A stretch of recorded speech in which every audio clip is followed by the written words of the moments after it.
Phone walk: the exaggerated movement people make while using a mobile. Visit any major urban center today and you are likely to be confronted with hundreds of people walking with their heads down as they fiddle with their mobile phones. But the phenomenon is not just irritating, it is actually changing the way people walk, according to scientists, who found that gait becomes far more exaggerated when using the phone. Researchers at the University of Delaware in the U.S. asked 22 volunteers to dial a number on their mobile phone while walking on a treadmill for periods of 2 minutes.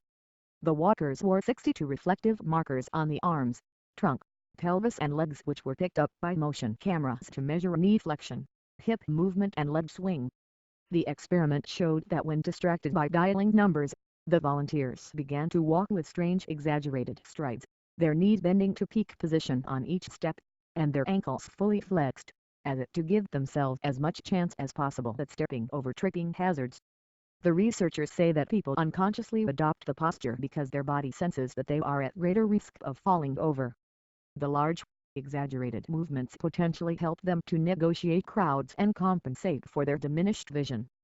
First author Kelly Seymour of the Department of Mechanical Engineering at the University of Delaware said our results suggest that when dialing a phone while walking, healthy adults adopt a more cautious gait pattern, which may limit the risk of falling.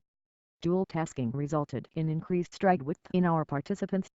This may represent compensation for a feeling of instability during dual task walking by increasing the base of support. The researchers found that there were few mistakes in number dialing during the experiment, which suggests that participants were prioritizing dialing over walking. The recent study by the University of Bath found that texters had developed a protective shuffle that prevents them bumping into obstacles or tripping over hazards.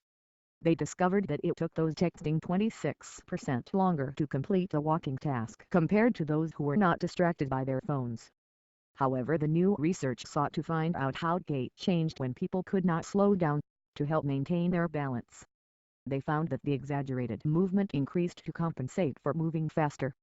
Gait speed is typically reduced when individuals simultaneously perform other tasks, added Dr. Seymour.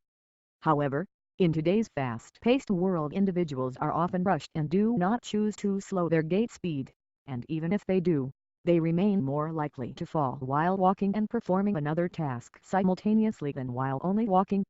An increase in step width is characteristic of cautious gait, correlated with fear of falling.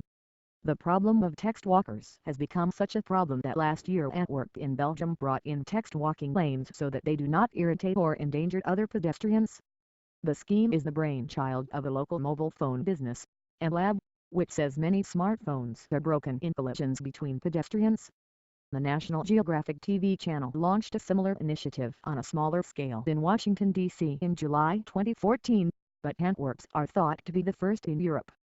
In Washington, many walkers ignored the markings, although some took out their mobiles to photograph the lane markings and a "no cell phones" sign painted elsewhere on the pavement. The research was published in the journal Motor Behavior.